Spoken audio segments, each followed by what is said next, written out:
Hello, friends, and welcome to the Hindu analysis for 1st of October 2023। आज Sunday है तो editorials तो आते नहीं है, लेकिन कुछ अच्छे सेक्शंस जो है वो आते हैं द हिंदू में, जिनका हम डिस्कशन करते हैं। साथ ही साथ आज के एनालिसिस में आपको हम जो अपना यूपीएससी का एग्जाम है उसके रिलेटेड जो मेंस में कुछ आप चीज़ें याद रख सकते हैं, ध्यान रखेंगे या पॉइंट्स आप मेंशन कर सकते हैं। और वहीं कुछ जो प्रीलिम्स पॉइंट ऑफ व्यू से जो फैक्ट्स या फिर जो इम्पोर्टेंट न्यूज़ इवेंट्स हैं वो आपको याद रखनी है, वो भी हम साथ साथ बताते चलेंगे। तो चलिए फिर शुरू करते हैं आज की एनालिसिस। साइंस में जो आज की एक खबर है जो पढ़नी है, that is why BSL-3 lab for Nipah confirmation is unnecessary. तो एक्चुअली में जो ICMR है उसने इंसिस्ट किया था कि जो BSL-3 फैसिलिटी है for Nipah virus confirmation despite the various being already inactivated virus inactivated, क्योंकि जो रिसर्च है उसमें ये पता चला है कि जो इनएक्टिवेटेड वायरस है वो वाइबल नहीं होते और वो इन्फेक्ट नहीं कर सकते लोगों को। और दूसरा, जितने भी जो ट्रूनेट टेस्टिंग या सैंपल सेंड करे जाते हैं ट्रूनेट टेस्टिंग के लिए, वो सारे कलेक्ट होते हैं ट्रांसपोर्ट मीडियम में, और क्योंकि ट्रांसपोर्ट मीडियम में होते हैं वो, तो इसलिए वो सारे के सारे इनएक्टिवेटेड वायरस होते हैं। और इनएक्टिवेटेड वायरस विरुलेंट नहीं है, तो इसलिए क्या जो यही कहा जा रहा है कि जो BSL-3 लैब की फैसिलिटी आप बोल रहे हो वो वायरस कंफर्मेशन के लिए ऐसी कोई जरूरत नहीं है। रिडंडेंट का मतलब होता है अननेसेसरी, ठीक है ना। तो उसी के रिगार्डिंग ये सारा का सारा डिस्कशन यहाँ पे रहा है। तो इसी में आपको समराइज किया गया पूरा कि जो WHO ने मेंशन किया कि जो BSL-3 या 4 की जो फैसिलिटी है वो चाहिए only for Nipah virus isolation. सिर्फ जब आपको निपा वायरस का आइसोलेशन करना है तब आपको चाहिए। Nipah virus is isolated only for research purpose. जो आइसोलेशन किया जाता है वो बेसिकली सिर्फ रिसर्च पर्पज के लिए आता है। तो कंफर्मेशन के लिए BSL-3 या BSL-4 टाइप की आपको लेबोरेटरी नहीं चाहिए। BSL-3 एक्चुअली क्या करती है, these are designed to handle clinical samples to further minimize the risk to the laboratory personnel and avoid any accidental release into the environment। तो मेनली जो सिक्योरिटी मेथड्स है वो थोड़ी सी एनहांस हो जाती हैं, जिससे कि जो लेबोरेटरी पर्सनल है उनका रिस्क जो कम हो जाता है कि वो इन्फेक्ट ना हो जाए, और वही कि एक्सीडेंटल रिलीज को एनवायरमेंट में ना हो जाए। तो ये वही है कि कंफर्मेशन में इसका कोई ऐसा कोई है ही नहीं रोल। सिर्फ जब रिसर्च आपको करनी है तब रिसर्च पर्पज के लिए आपको जो BSL-3 या BSL-4 फैसिलिटी की जरूरत पड़ती है। जब तक ट्रूनेट का इंट्रोडक्शन नहीं हुआ था तो ICMR जो है वो एनकरेज करती है कलेक्शन को only live samples, so both diagnostic testing and research by virus isolation can be done using the same sample. तो वो पहले जो लाइव सैंपल्स को कलेक्शन को जो है वो एनकरेज करती थी, लेकिन क्योंकि ट्रूनेट सैंपल्स अब होने लगे हैं, सैंपल जो है वो यूजिंग ट्रूनेट जो है वो यूज होने लगे, तो इसलिए जो लाइसिस बफर है उसके अंदर जो है वो कलेक्ट किए जाते हैं। और ये जो लाइसिस बफर है ये क्या करता है, ये इनएक्टिवेट कर देता है वायरस को तुरंत के तुरंत। तो जाहिर सी बात है कि जो इनएक्टिवेटेड वायरस है वो उसमें कोई वायबिलिटी नहीं है, वो वायबल नहीं है, तो इसलिए वो ना तो मल्टीप्लाई कर सकता है ना ही वो जो है इन्फेक्शन कर सकता है, अगर एक्सपोजर भी हो जाए तब भी, ठीक है ना। तो ए BSL-3 facility for Nipah confirmation therefore not necessary है द वायरस इनएक्टिवेटेड, क्योंकि वायरस इनएक्टिवेटेड तो कंफर्मेशन के लिए आपको सिर्फ कि ये निपा वायरस का केस है या नहीं उसके लिए आपको जरूरत नहीं कि BSL-3 फैसिलिटी आपको होनी चाहिए। फिर वही नेशनल इंस्टीट्यूट ऑफ वायरोलॉजी जो है, it had validated Truenat for testing Nipah virus and Trueprep auto lysis buffer to inactivate the virus in 2018 and 2019 in Kerala and externally validated them in Dhaka.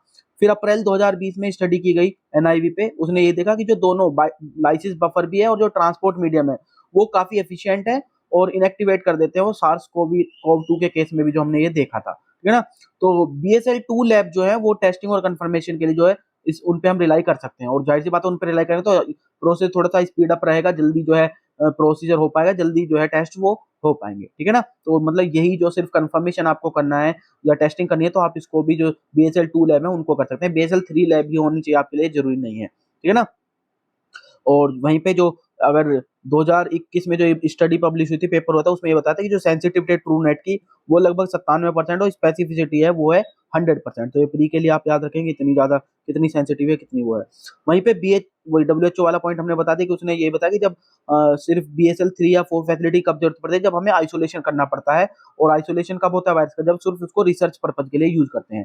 तो एक question जब ये आता है कि जो ICMR है वो इंसिस्ट क्यों करे BSL-3 फैसिलिटी के लिए, निपा वायरस कंफर्मेशन के लिए आप जो BSL-3 को यूज करो जबकि वो ऑलरेडी इनएक्टिवेटेड फॉर्म में है। तो उसके जवाब में जो है BSL जो डायरेक्टर जनरल है ICMR के, उन्होंने ये बोला है कि BSL-3 फैसिलिटी जो है, these have specialised equipment and containment protocol to prevent the release of infections materials, कि एक तरह से और सिक्योरिटी लेवल बढ़ जाता है कि वो रिलीज ना हो पाए। This is essential in case the virus is not fully inactivated. और अगर मान लो पूरी तरह से इनएक्टिवेट नहीं हुआ है वायरस, तो उस केस में सिक्योरिटी प्रोवाइड करेगा। और अगर कोई एनी प्रोसीजरल एरर हो गया है डायग्नोसिस के दौरान भी, तो उसको भी ये बचाने में जो काम करता है, इसलिए BSL-3 फैसिलिटीज पे जोर दिया जा रहा था। ठीक है ना।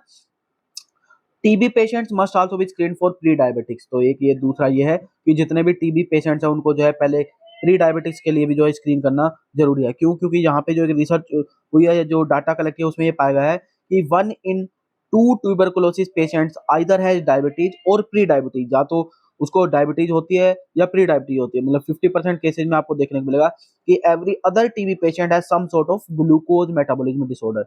हर दूसरे टीबी पेशेंट को आपको ग्लूकोज मेटाबॉलिज्म का डिसऑर्डर देखने को मिलेगा। तो ये डाटा आप मेंस में कोट कर सकते हैं। उससे रिलेटेड इश्यूज क्या है, ठीक है ना।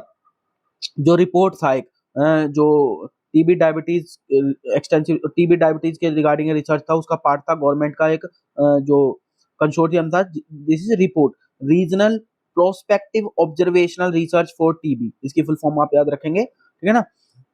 तो इसमें उन्होंने बताया है, हाँ बाकी है, कि जो ट्रीटमेंट आउटकम्स हैं जैसे कि रिलैप्स या death were relatively higher among people with TB pre diabetes. जिन लोगों में टीबी प्री डायबिटीज वाले पेशेंट्स हैं उनमें ज्यादा चांसेज हैं कि उनकी डेथ हो जाए या दोबारा से उनमें जो है रिलैप्स जो है उनमें हो जाए, ठीक है ना, टीबी।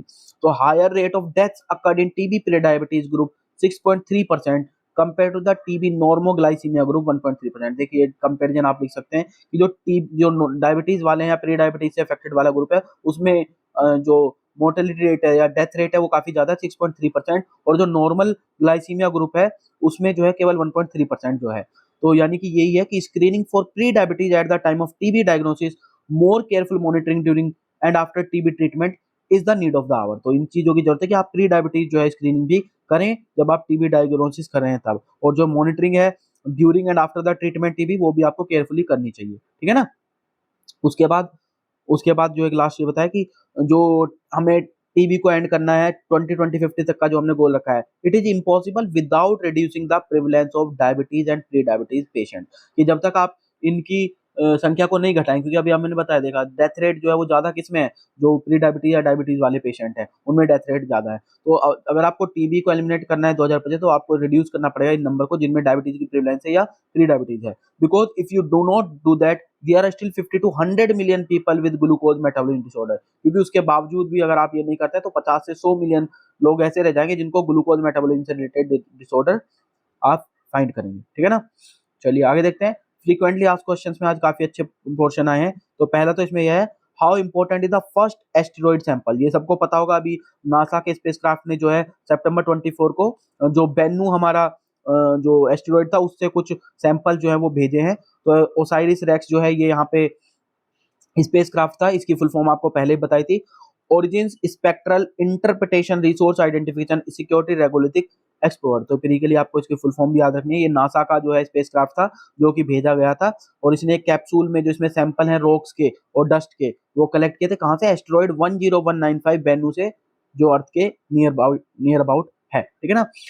कुछ लोग ये बिलीव करते हैं क्योंकि जो कॉमेट्स हैं, कार्बन रिच एस्टेरॉइड्स हैं, वो जैसे बेन्नू है, they may have seeded the earth with primordial life as they smashed into the young planet more than 4 billion years ago। 4 billion years पहले वो जो प्लैनेट्स से टकराए थे, जो एस्टेरॉइड या कॉमेट्स टाइप है, उनमें हो सकता है कि जो प्राइमोडियल लाइफ के जो वो है वो अर्थ में जो है वहीं से आए हों। तो ये काफी लोग बिलीव करते हैं। तो अगर मान लो लाइफ कुछ इंडिकेशंस मिलते हैं, जो सैंपल आया वहां से, तो ये मतलब थोड़ा सा एक तरह से और ज्यादा कंफर्मेशन की तरफ जाएगी कि जो लाइफ है अर्थ पे आई है वो बाहर से आई है, ठीक है ना। ओसाइरिस रेक्स का मिशन क्या था? तो ये लॉन्च हुआ था 2016 में, ये आपको प्री के लिए याद रखना है, ठीक है ना। और इसने काफी मैन्यूवर्स के बाद जो है ये बेन्नू के ऑर्बिट में चला गया था 2 साल के बाद, ठीक है ना, यानी 2018 में। फिर वहां से उसने बेन्नू पे जो है लैंडिंग की थी, ठीक है ना। वो लगभग ऑर्बिट में पहुंचा, जस्ट 2 किलोमीटर हाई ऑर्बिट पे पहुंचा। उसके बाद उसने अक्टूबर 2020 को जो है वो लैंड हुआ उस पे बेन्नू पे, ठीक है ना। उसके बाद स्कूप लिया कुछ रॉक्स और डस्ट का, और उसको लेके वो ऊपर आ गया, ठीक है ना। To prevent the probe from sinking through the rubble-strewn surface, the probe's touch and go sample acquisition mechanism, ये आप याद रखें, ये मैकेनिज्म थी touch and go sample acquisition mechanism. और उसमें उन्होंने क्या किया था, एक ब्लास्ट जो है नाइट्रोजन गैस का यूज किया था to avoid contaminating the debris flying everywhere. कि जो डेब्रिस है जो आसपास उड़ रहा था वो कंटामिनेट ना कर दे, ठीक है ना। उसके लिए उन्होंने नाइट्रोजन गैस के ब्लास्ट को यूज किया था, ठीक है ना। ये मैकेनिज्म थी। जो स्पेसक्राफ्ट था, it will fire its engine to shake free from the earth gravity and begin a new journey. अब क्या होगा, ये सैंपल रिलीज कर दिया उसने कैप्सूल ने, कहाँ पे, ये जो डेजर्ट एरिया था उसमें इसने ये सैंपल्स छोड़े थे, ठीक है। उसके बाद अब इसने क्या किया, ये फिर से अर्थ की ग्रेविटी को पार करे और इसने एक नई जर्नी जो है शुरू कर दिया। अब ये स्टडी करने जा रहा है दूसरे एस्टेरॉइड को जिसका नाम है एपोफिस, और ये 2029 में वहां पे पहुंच जाएगा और उसकी स्टडी करेगा। तो ये भी प्री के लिए आपको याद रखना है कि क्या ये खत्म हो गया, नहीं खत्म नहीं हुआ, अब ये दूसरी स्टडी के लिए चला गया है। साइंटिस्ट क्यों पढ़ना चाहते हैं बेन्नू की, क्यों स्टडी करना चाहते हैं, उसके बारे में क्यों जानना चाहते हैं। तो जो एस्ट्रॉइड बेल्ट है मार्स और जुपिटर के बीच में, उसके बीच में जो है ये thousands of space rocks ranging from pebbles to 800 kilometre wide Ceres जो है वो पाए जाते हैं। इसको एस्ट्रॉइड बेल्ट बोला जाता है और इसी में जो है बेन्नू भी वो था, ठीक है ना, इसी ऑर्बिट का ये पार्ट था ये, ठीक है ना। तो ये बेल्ट जो है ये सन से ज्यादा मरकरी के पास है और कई बार ये है जो है काफी क्लोज, जो इसका एक्सेंट्रिक ऑर्बिट है वो काफी क्लोज आ जाता है अर्थ के अराउंड में। तो मतलब जो प्लेनेटरी डिफेंस एक्सपर्ट्स है वो they are keen to know more about such near earth asteroids, NEA इनको नाम दिया है, इनके बारे में उन्होंने जानना चाहते हैं ज्यादा। क्यों?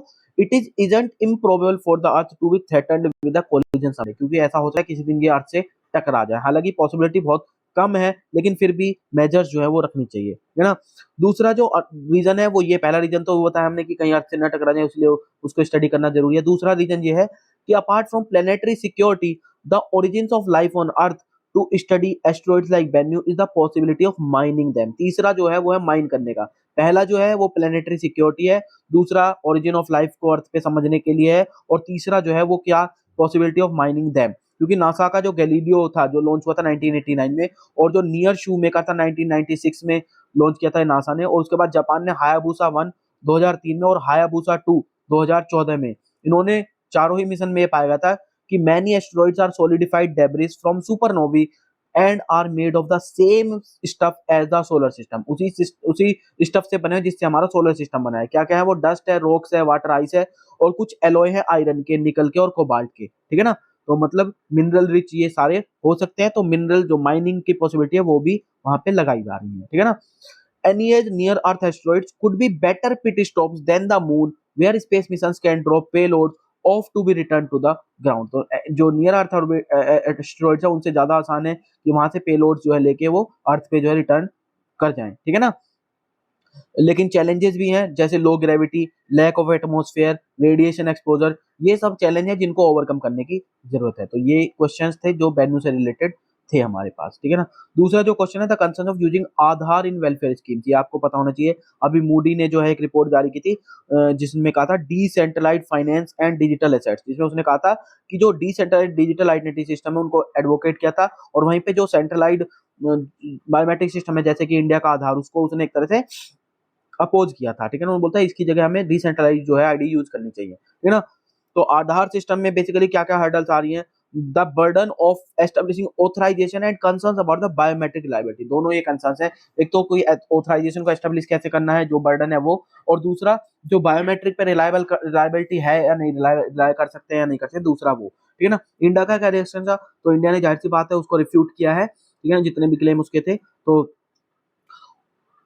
तो इंडिया ने कहा कि जो ऑथर्स हैं इस रिपोर्ट के वो अनअवेयर हैं कि seeding of Aadhaar in the NREGA database has been done without requiring the worker to authenticate using their biometrics. एक तो ये पॉइंट उन्होंने बोला है कि ऐसी कोई जरूरत नहीं है। दूसरा, जो वर्कर्स हैं उनको तब भी पेमेंट दी गई है जब जो है directly crediting money in their account, और उसमें कोई ऐसा नहीं कि उनको ऑथेंटिकेट ही करना जरूरी पड़ेगा बायोमेट्रिक्स। तो ये दोनों चीजों से जो है इंडिया ने इन क्लेम्स को रिफ्यूट किया है जो वो बता रहे हैं, ठीक है ना। दोनों चीज में कि हर बार ऐसा जरूरी नहीं कि उनको वर्कर को मैंडेटरीली ऑथेंटिकेट करना पड़ेगा बायोमेट्रिक से, वहीं पे है, ठीक है ना। रेशनल क्या है आधार के लिए, ठीक है ना। तो यहाँ पे बेसिकली बहुत अच्छा आर्टिकल है, दोनों ही चीजें इसमें प्रोज कॉन्स और नेगेटिव पॉजिटिव और दोनों क्रिटिकल एनालिसिस एक तरह से की गई है। जो ऑब्जेक्टिव थे यूआईडीए का वो था to ensure that all residents have a unique ID and to curb corruption in accessing welfare program by eliminating ghost and fake individuals। ये पॉजिटिव चीज है, जिसके ऑब्जेक्ट जो पॉजिटिव ऑब्जेक्ट है जिसके आधार पे जो है आधार को जो है चलाया गया था। पहले तो कि हर एक जो रेजिडेंट्स है उनको यूनिक आईडी मिलेगी, इससे करप्शन कर्ब होगा। जो वेलफेयर प्रोग्राम्स है उनमें से घोस्ट और फेक इंडिविजुअल्स है वो दोनों ही इससे कहीं ना कहीं एलिमिनेट करने में मदद मिलेगी।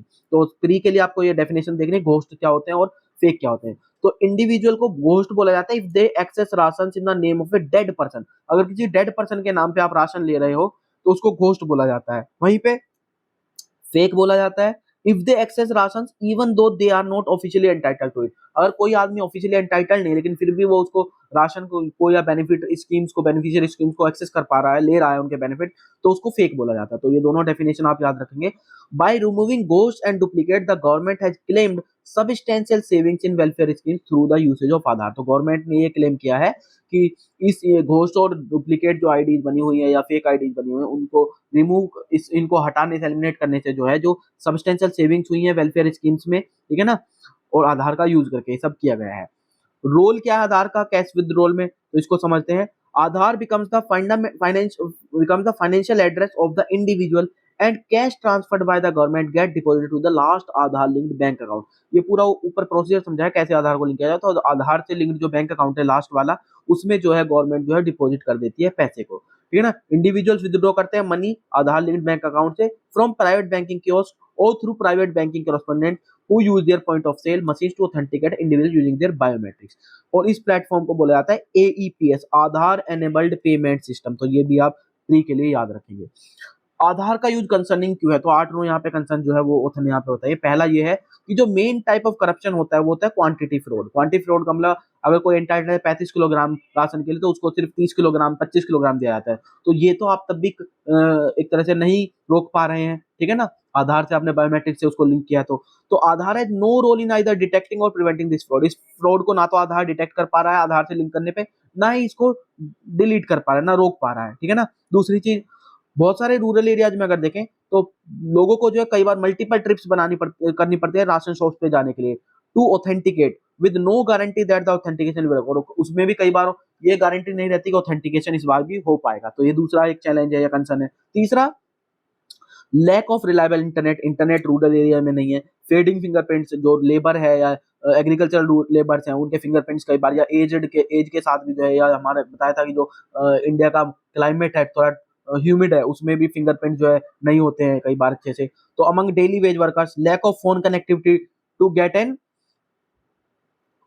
OTP etcetera lead to denial. इन सब के चलते जो है डिनाइल हो जाता है। चौथा जो बताया कि जो कैग ने रिपोर्ट दी थी 2022 में, उसने उन्होंने बताया UIDAI did not have a system to analyse the factors leading to authentication error.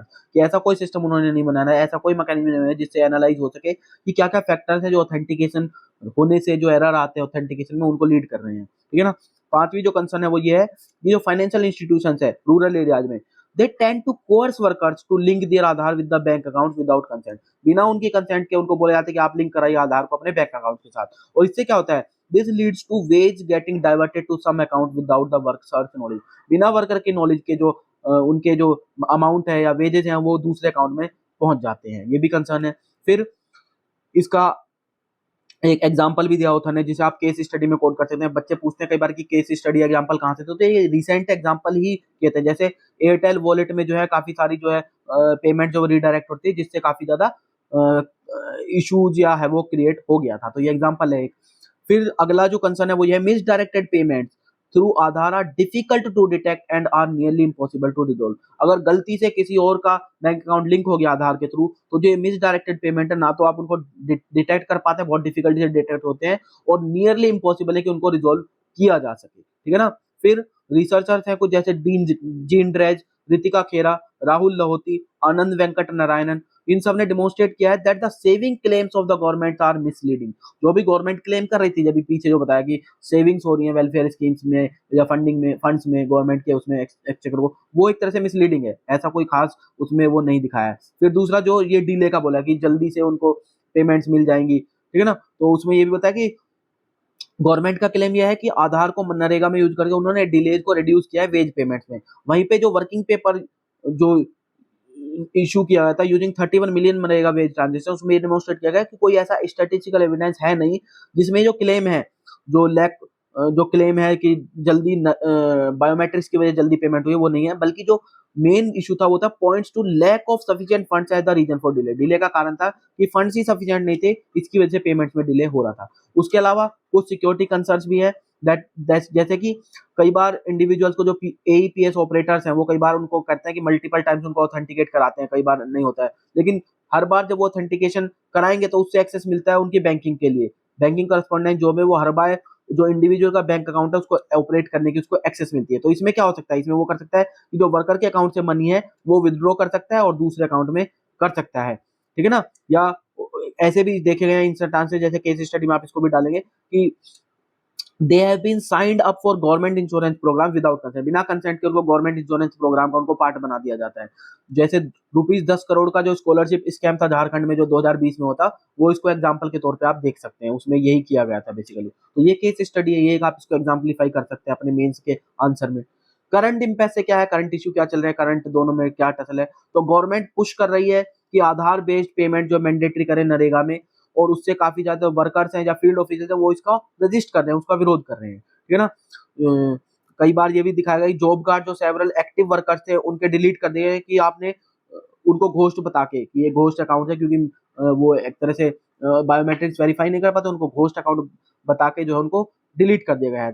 तो इस तरह के जो डायलूशन है accountability in welfare due to Aadhaar, critics are concerned about the government's intentions of linking voter IDs with the आधार। इसी तरह से voter ID को भी लिंक करने के लिए बात की जा रही है, तो उस पर भी कंसर्न्स जताई जा रही है, ठीक है ना। Is there are TB drug shortage in India, तो काफी सारी हो रही है बातें कि इंडिया में जो टीबी ड्रग्स की जो है वो शॉर्टेज चल रही है। तो इसमें कुछ मेडिसिन का नाम याद रखिए। रिफेम्पिसिन जो मेडिसिन है ये ड्रग सेंसिटिव टीबी जो उसको करने के लिए यूज की जाती है, ये काफी सारे पार्ट्स में इंडिया में अवेलेबल नहीं है। दूसरा, जून से देखें तो 3 इंपॉर्टेंट मेडिसिन है जो कि ड्रग रेजिस्टेंट टीबी को यूज करने ट्रीट करने में यूज होती है। कौन कौन सी, लिनेजोइलिड, क्लोफाजिमिन और साइक्लोसेरिन। ये जो है इनमें भी स्टॉक आउट देखने को मिला, मतलब इनकी भी स्टॉक में कमी देखने को मिल रही है, ठीक है ना। तो टीबी ड्रग्स की शॉर्टेज क्या ट्रू है, तो अगर कुछ रिपोर्ट्स इसमें बताई, जैसे अगस्त 23 में तमिलनाडु के जो स्टेट टीबी ऑफिसर है उन्होंने बताया था कि जो कुछ ड्रग्स हैं जो मल्टी ड्रग रेजिस्टेंट टीबी को एमडीआर टीबी जिसको बोलते हैं उसको यूज किया जाता है, तो स्टेट उनमें जो है स्टेट को बोला गया है कि आप खुद से प्रोक्योर कीजिए और उसके लिए कोई एडिशनल फंडिंग भी जो है वो नहीं प्रोवाइड की गई है, ठीक है ना। फिर वहीं पे जो डायरेक्टर है global TB programme at the World Health Organization, उन्होंने भी लिखा है कि जो इंडिया में सिचुएशन है स्टॉक से रिलेटेड वो कंसर्न किए, the situation in India is worrying and the ministry of health are aware as well. उसके अलावा उन्होंने ये भी बोला है कि जो डब्ल्यूएचओ कंट्री के रीजनल और कंट्री और रीजनल ऑफिसेज हैं वो क्लोजली सिचुएशन को फॉलो कर रहे हैं, स्टेट्स को विजिट कर रहे हैं और असेसमेंट जो उनका चल रहा है और क्लोजली वर्क कर रहे हैं गवर्नमेंट के साथ, पार्टनर्स के साथ। अनफॉर्चुनेट सिचुएशन इसको बोला है, it is sorted out soon, ठीक है ना। तो गवर्नमेंट ने क्या प्रोक्योरमेंट किया टीबी ड्रग्स का, तो सितंबर 26 को जो प्रेस रिलीज में गवर्नमेंट ने क्लेम किया था कि all drug sensitive TB drugs are available with sufficient stocks ranging 6 months and above. लेकिन वहीं पे जो महाराष्ट्र का जो ड्रग रजिस्टेंट टीबी के केस में उसने स्टॉक भी शेयर किया था नेशनल लेवल पे, किसका, महाराष्ट्र का, without explicitly saying how long the stocks would last, और उसमें कुछ एक्सप्लिसिटली नहीं बताया कि कितने दिन तक ये जो स्टॉक जो है चलने वाला है। लेकिन जब स्टडी की गई तो उसमें पाएगा कि the stock available would not last even a month, 1 महीने से भी कम का स्टॉक जो है उनके पास पड़ा हुआ है। तो ये, जबकि जो गाइडलाइंस है वो ये कहती है कि मिनिमम स्टॉक जो होना चाहिए वो 3 मंथ्स का होना चाहिए एज पर द गाइडलाइंस। तो ये कहीं ना कहीं सिचुएशन कंसर्न की है। Whether there shortage of any other TB drugs, और बाकी टीबी ड्रग्स में भी क्या शॉर्टेज है, तो यहाँ पे एक ड्रग की बात की गई थी बेसिकली, ठीक है ना, उसके रिगार्डिंग। तो बाकी ड्रग्स की शॉर्टेज के रिगार्डिंग ये बताया है कि द शॉर्ट कोर्स ड्रग जो कॉम्बिनेशन होते हैं regimen of isoniazid rifapentine given once weekly for 12 weeks to prevent TB in people with latent TB infection was never supplied to state, कभी स्टेट को जो है वो सप्लाई की ही नहीं गई। जो नई ड्रग रेजिमेन है वो लॉन्च की गई थी प्राइम मिनिस्टर नरेंद्र मोदी ने इसी साल मार्च में, ये भी आपको याद रखना है प्री से। लेकिन और उसमें जो ड्रग का बात की कॉम्बिनेशन रेजिम जो शुरू की थी आइसोनियाजिड रिफापेंटाइन, जो कि वंस देनी है वीकली 12 वीक्स के लिए, ठीक है ना, जिनको भी लेटेंट टीबी इन्फेक्शन उनमें प्रिवेंट करने के लिए, वो स्टेट्स को कभी सप्लाई नहीं की गई है। दूसरा, क्या पहली बार हो रहा है कि इंडिया को जो है nation wide TB drug stock out देखने को मिल रहा है, तो ये ऐसा पहली बार नहीं है। सितंबर 2021 में भी जो शॉर्टेज हुई थी एमडीआर टीबी ड्रग डेलामेनिड की, और 2013 में जो इंडिया को टीबी स्टॉक आउट फेस किया था first line of TB drugs rifampicin की और आइसोनियाजिड की, और पेडियाट्रिक जो टीबी ड्रग्स है उनकी भी शॉर्टेज ऑलरेडी पहले भी फेस की जा चुकी है, ठीक है। आगे देखते हैं। एशियाज डिस्प्यूटेड वाटर प्रोफाइल्स में आज बहुत अच्छा ये दिया है, साउथ चाइना सी आज प्रोफाइल सेक्शन में दिया गया है। साउथ चाइना सी बहुत इंपॉर्टेंट है, अभी कल परसों ये आपको एडिटोरियल में पढ़ाया भी था कि जो डिस्प्यूट चला है चाइना और फिलीपींस के बीच में, वो रिसेंट एक डिस्प्यूट चला है जिसकी वजह से फिर से स्पॉटलाइट में आ गया है ये हमारा साउथ चाइना सी।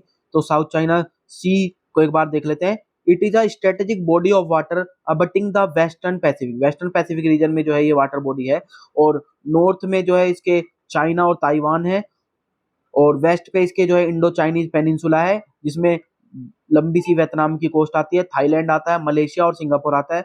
इंडोनेशिया और ब्रुनई जो है वो ओपन अप करते हैं इसके सदर्न पार्ट्स में, और फाइनली ईस्ट में अगर देखें तो फिलीपींस है, which refers to the waters of its coast as the West Philippine Sea. Philippines को जो इसके पार्ट में आता है उसको वेस्ट फिलीपीन सी वो बताता है, ठीक है ना।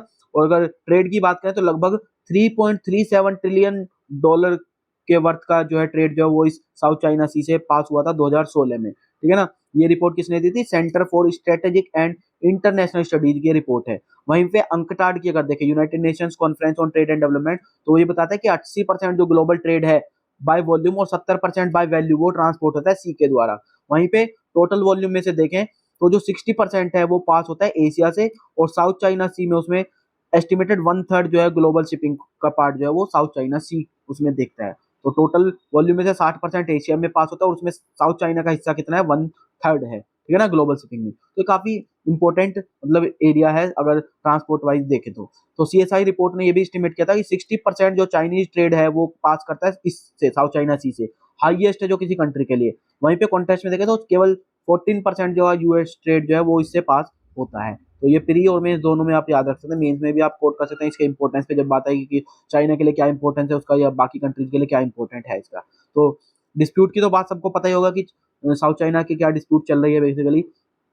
दो जो साउथ चाइना सी डिस्प्यूट है, it essentially revolves around the multiple claims to the land features, islands and reefs and associated territorial waters. उससे रिलेटेड जो भी आइलैंड्स या रीफ्स है इस रीजन में या लैंड फीचर्स है उनसे रिलेटेड जो क्लेम्स है। दूसरा, लगभग 70 डिस्प्यूटेड रीफ्स जो है और आइलैंड्स जो है वो कंटेस्टेशन में, मतलब अलग अलग मल्टीपल जो कंट्रीज हैं उस पर क्लेम दिखाती हैं। चाइना, वियतनाम, फिलीपींस, मलेशिया और ताइवान, उन्होंने लगभग 90 आउटपोस्ट जो है डिस्प्यूटेड फीचर्स में बना रखी हैं। वहीं पे चाइना की बात करें तो चाइना की लगभग 20 outpost in the Paracel Islands and 7 in the Spratlys and has since 2012 extended control of the Scarborough Shoal through a constant coast guard presence. तो ये सारा चाइना ने जो है एक तरह से उस रीजन में किया हुआ है।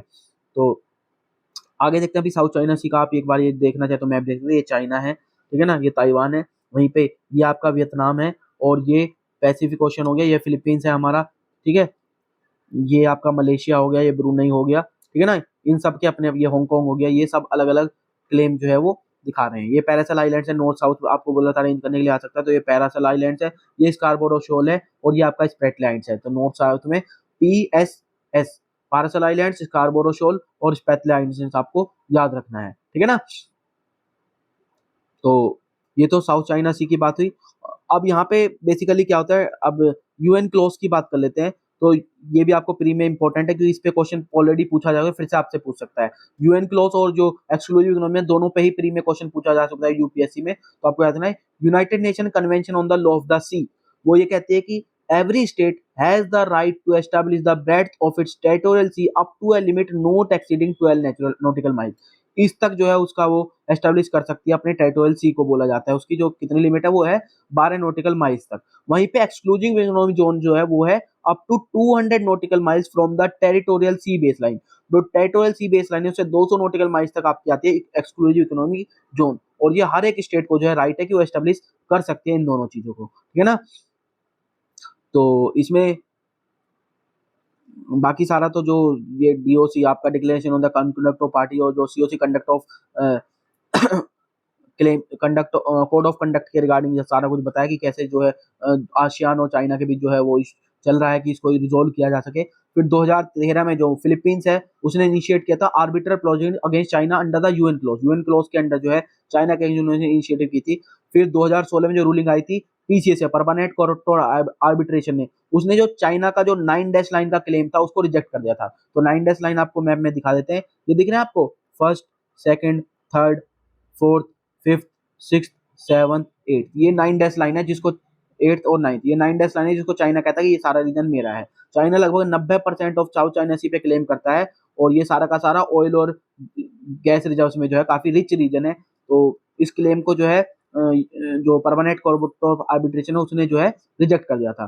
PCA ruling said China's claim were inconsistent with UN close, inconsistent बताया था। To the extent China had historic rights to resources in the waters of the South China Sea, such rights were extinguished to the extent they were incompatible with the exclusive economic zone provided for the convention। Convention में जो exclusive economic zone वाला part provide किया तो उसके हिसाब से जितना भी पार्ट ये एक्सक्लूसिव इकोनॉमिक जोन में आता है वो सारा का सारा जो चाइना का अपने हिस्टोरिक क्लेम को बताता है वो सारे के सारे रिजेक्ट होते हैं, वो खत्म हो जाते हैं। फिर ये भी कंक्लूड किया था इसने पीसीए ने कि there was no legal basis for China to claim historic right to resources within the sea areas following within the 9 dash line, कि जो 9 डैश लाइन में जो एरिया पड़ रहा है उस पे जो हिस्टोरिक राइट्स वो रिसोर्सेज पे क्लेम करता है वो कहीं भी लीगल, उसका कोई लीगल बेसिस नहीं है।